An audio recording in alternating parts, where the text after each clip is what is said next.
Today's story is titled The Chronicles of Stonemere, 1324, by Kaedon Lucas. The link to the story is in the description below. Please enjoy. Prologue. In the year of our Lord 1324, in the season of Lent, I set my hand to this record with trembling spirit. I, and Brother Matthew, the least of the brethren in the house of St. Cuthbert, charged with the keeping of accounts both spiritual and temporal. It is not my custom to write of matters unfit for the pulpit, nor of tales whispered by peasants round their hearths. Yet my conscience bids me, for what I have witnessed in the village of Stonemere presses upon my soul with such weight that silence seems the greatest sin. These things I lay down not to delight the curious, not to stir vain superstition, but that the Church may discern whether what has passed is judgment from God or the snares of the enemy. I write with care, for there are truths that bite like serpents when uttered aloud, and darker still when set in ink. Should this book fall into unworthy hands, let the reader beware. I am but a poor monk, yet I know that the forest west of Stonemere is not as other forests. It broods, it watches. Before I record what befell, I pray that God Almighty preserve me from my error, lest I set down lies that may imperil the soul. And if it please him, may he shield my hand from the evil that lingers even as I write, for I swear by the Holy Cross that I hear it even now, moving in the branches beyond the cloister wall. Entry 1. In the year of our Lord 1324, when the frost yet clung to the earth and the fields lay barren, there arose much fear among the people of Stonemere. They spoke in hushed voices of the forest that lies to the west, which in their tongue is called the Black Wood. From of old it has borne that name, for the trees therein are darker than others, and the paths within do not keep their course. The elders say that since the days of our forefathers, no man who entered after nightfall returned in his right mind. Some were found days later, wandering with hollow eyes, speaking no word but the name of Cain. Others were never found at all, save for bones gnawed bare, though no beast would dare feed so near the village. The priest, Father Anselm, forbade the people to give ear to such tales. He exhorted them to prayer and fasting, reminding them that the forest is but God's creation, and that only sin gives power to the fiend. Yet I confess that his word rang hollow, for his own countenance grew pale when the wind carried laughter through the trees. It was not the laughter of children, nor of men, but something lower and heavier, like the grinding of millstones deep beneath the earth. The villagers crossed themselves and hastened their steps whenever they passed that way. Even the oxen strained against the yoke if the cart drew near the wood's edge. I myself did not enter, for though I trust in God's mercy, I am but flesh, and the memory of those hollow-eyed wanderers sits heavy upon my mind. Entry 2. In the weeks following the feast of Saint Benedict, sorrow fell upon Stonemere. The miller's son, a boy of 7 years named Thomas, was lost. His mother swore she had seen him gathering kindling near the pasture at vespers, yet when the bells rang for compline, he did not return. They found his small footprints pressed into the mud, leading toward the Black Wood. There, the trail ceased. At dawn, the men of the village gathered with Father Anselm. They bore torches, though the sun had risen, for none trusted the shade of those trees. They called the boy's name until their throats grew raw, and they searched till the light faded, yet the paths bent strangely beneath their feet. One man said he had walked in a circle, returning again to the same ash tree thrice, though he swore he had kept a straight course. That night, I heard from those who went that the wood was not silent as it should be. No bird sang, no fox stirred, but there was a sound like breath drawn deep and long, as though the forest itself were alive and waiting. When the men returned empty-handed, the women wept. The mother tore her garments and cried that she heard her child call from within, but Father Anselm forbade her to go, lest she be lost also. He spoke sternly, yet his hand shook as he lifted the cross. It is my duty to set down true witness, yet my soul trembles to write what follows. For though the boy was not seen again, in the night the wind carried his voice across the fields. More than one swore to hearing it. He cried his mother's name, weak and plaintive, as though standing just beyond the edge of the pasture. Yet when people ran to the place, there was nothing but the black of the trees. Entry 3. On the third night after the loss of young Tomas, his mother swore she heard him calling once more. It was past midnight, and the moon hung thin as a sickle. She rose from her bed, though her kin begged her to remain within, and went forth with a lantern towards the pasture. Her voice carried through the dark, crying his name as if to guide him home. At dawn, they found her. She lay upon the very edge of the Black Wood, as though she had crossed its border and been cast out again. Her body was pale, colder than the earth itself. Her mouth hung open, yet no sound issued, and her eyes were wide as though frozen in terror. Her throat bore deep wounds, yet no blood stained her garment nor the soil where she lay. Upon her breast the people beheld a mark, black and burned as though pressed by an unseen hand.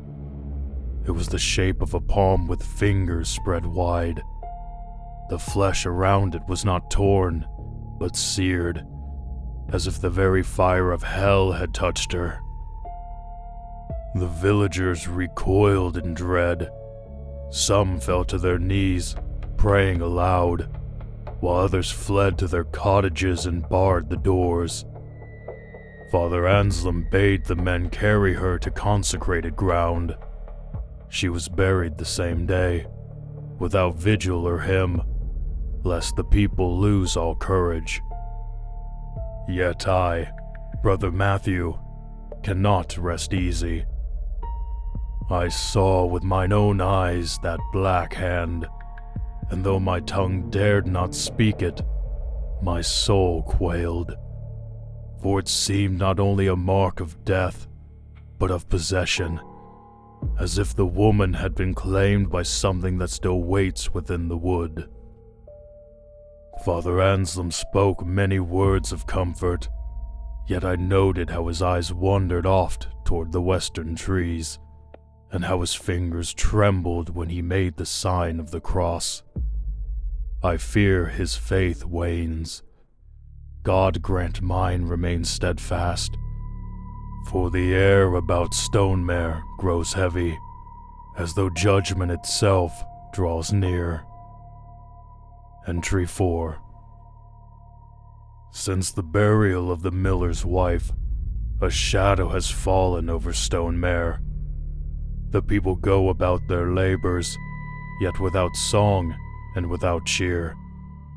Children are kept indoors, and no man lingers after sunset. When the bells ring compline, every door is fastened, and the streets lie empty as a tomb. On the eve of St. Joseph, the herdsman awoke to find 2 of his oxen dead in the stall. Their bodies were not torn, nor had wolves entered, but upon the flanks of each beast lay the same black hand that we saw upon the woman. The flesh was scorched, the hair curled inward, and though the air was cold, a stench of burning hung about them. The people trembled greatly. Some cried that the plague of Egypt had come again. Others whispered that the miller's son was taken in payment, and more must follow. Father Anselm forbade such speech, yet his voice lacked its former strength. He commanded fasts and processions, and the villagers obeyed, carrying the relic of St. Cuthbert through the fields. But when they passed the black wood, the air grew still, and all fell silent, as though the very trees mocked their prayers. As for me, I kept close within the cloister, yet even there the dread pursues me. Last night I swore I heard footsteps in the yard, though when I looked from my cell, none were abroad. The wind carried a sound that was not the cry of owls, nor the voice of men. It was the same laughter the others had spoken of, deep and grinding, as of stones turning far beneath the ground. I confess with sorrow that my hand trembled so greatly I could not hold the psalter. My lips formed the words, yet my heart was far from peace. If this be a trial sent by God, may he forgive my weakness. Yet I fear it is not trial, but judgment, and that the fiend himself has set his dwelling in those woods. Entry 5. These past weeks I have observed a change in Father Anselm, one that grieves me more than the wailing of the villagers or the silence of the fields. He, who once stood bold at the altar, now walks with downcast eyes. His words from the pulpit are fewer, and when he speaks, he dwells not upon Christ's victory, but upon watchfulness against the devil. In the night, I have seen light from his chamber, though none dared disturb him. At length I went, thinking he had fallen asleep with the candle burning. Yet when I entered softly, I beheld him kneeling before the crucifix, his face as pale as wax. Before him burned not one candle, but 7, their flames trembling, though the air was still. He did not hear me, but whispered prayers I scarce understood, calling not only upon Christ, but upon Michael the Archangel, upon Saint Benedict, and upon names I have never heard upon holy lips. When he rose, his hand shook so that the wax dripped upon the floor. He bade me say nothing to the brethren, but I saw in his eyes a fear deeper than any villager's. It is as though he believes his prayers hold back some flood, and that if his voice falters, we shall all be swept away. The people trust him still, but I wonder how long.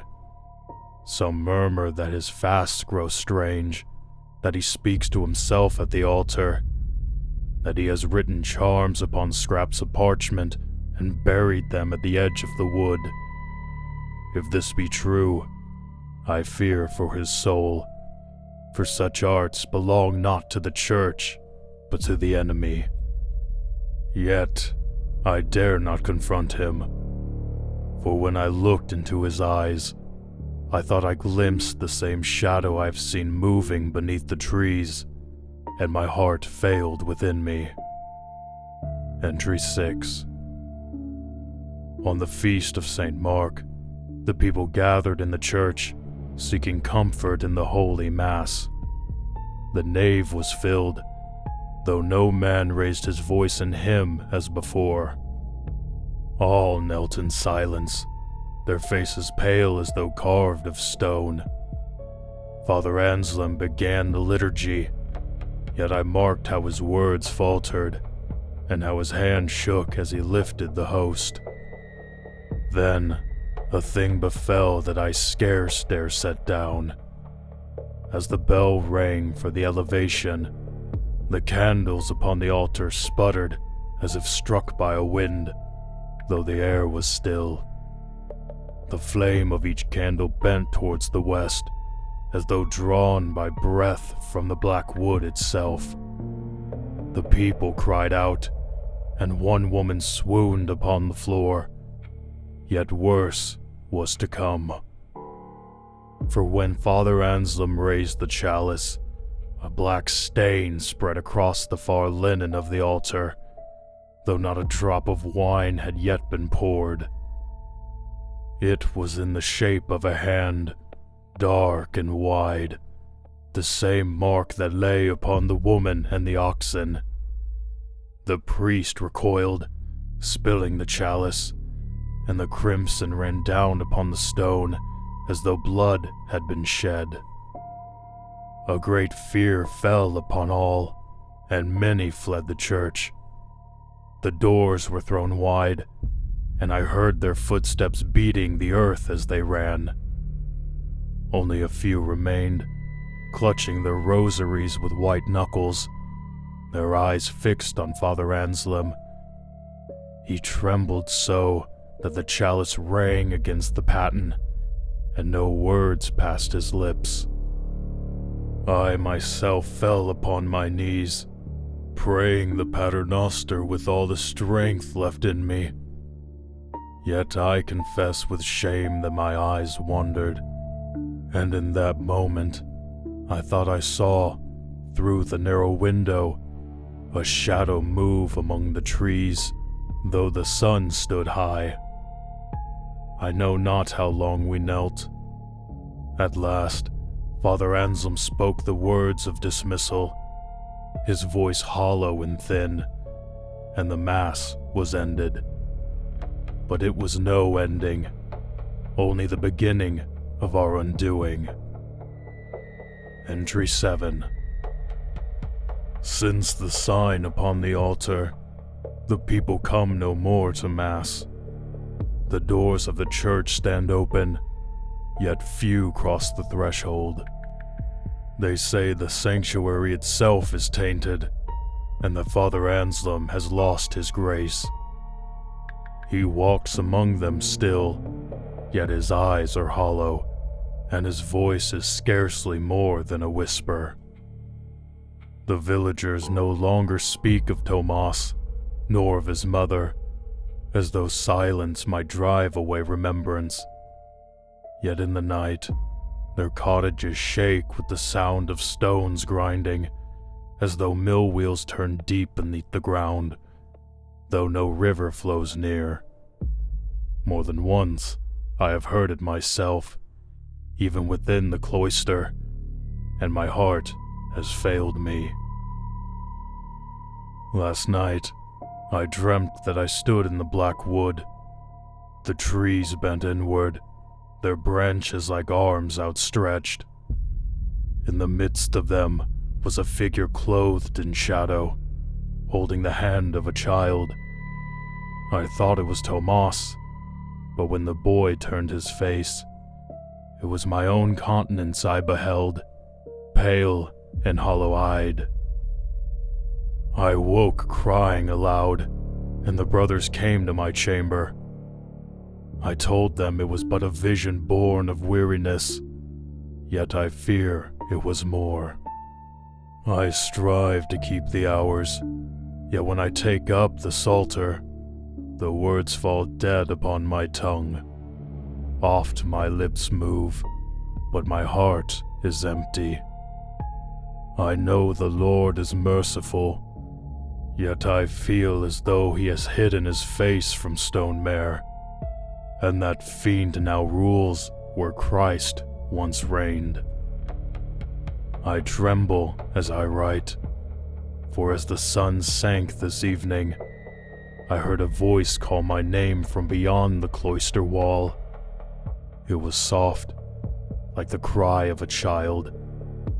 I dared not look, yet the sound clings to my ear even now. Entry 8. This very night, Father Anselm is gone. None saw him depart, yet his chamber lies empty. The candles burnt low upon the floor. Upon the table, I found parchments scrawled with words not of the church. They were prayers, yet mingled with strange signs, twisted circles, and names I dare not set down. It is plain to me that his fear he sought not the mercy of Christ, but the power of forbidden arts. At dawn, some of the villagers said they beheld him walking alone toward the black wood, bearing no lantern, his head uncovered. They called to him, but he did not turn. He entered beneath the boughs, and the trees closed behind him. None have seen him since. The people wail that their shepherd has abandoned them, and indeed it seems so. Yet in my soul, I wonder if he was not called.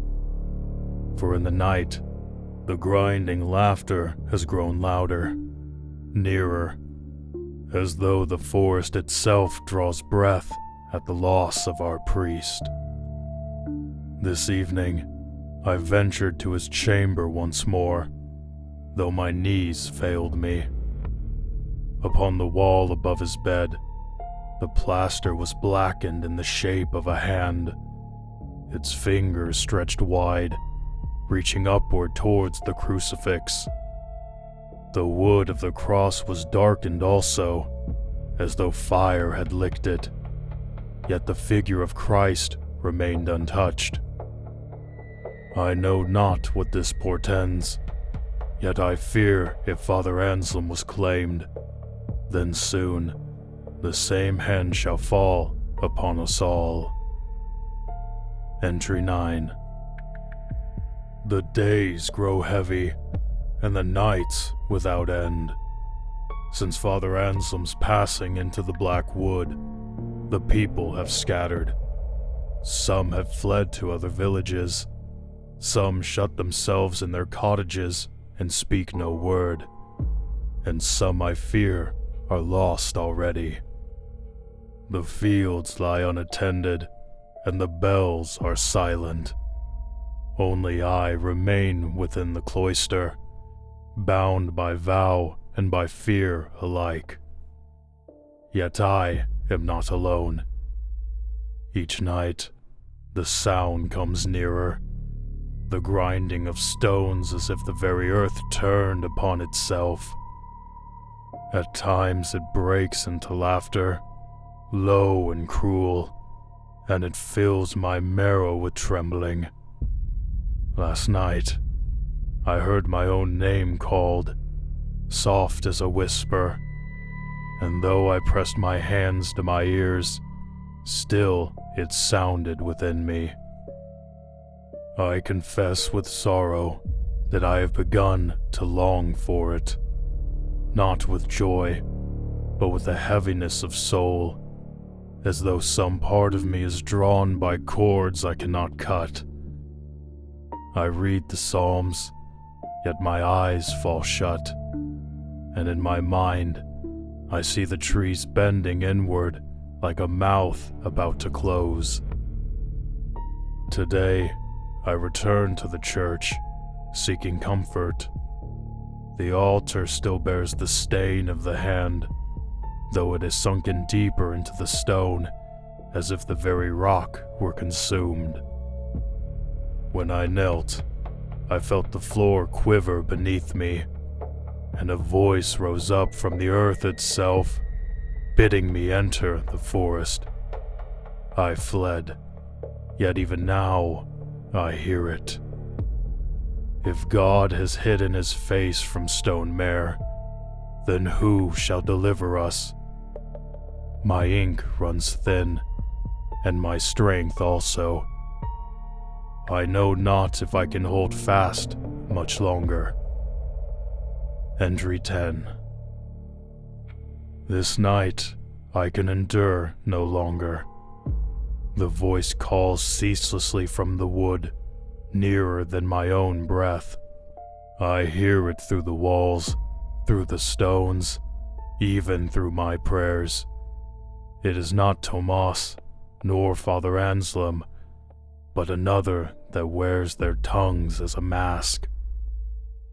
I have barred the door, yet I know it is in vain. The hand is upon the wall of my cell, black and spreading. Each hour it grows, its fingers reaching toward my bed. The crucifix above me darkens, yet the figure of Christ remains, as if he will not depart, though I fear he has turned his face away. My lamp burns low, the laughter rises. I know not whether it comes from the wood or from within my own breast. My hand trembles, yet I cannot resist. I go now into the forest. May God have mercy.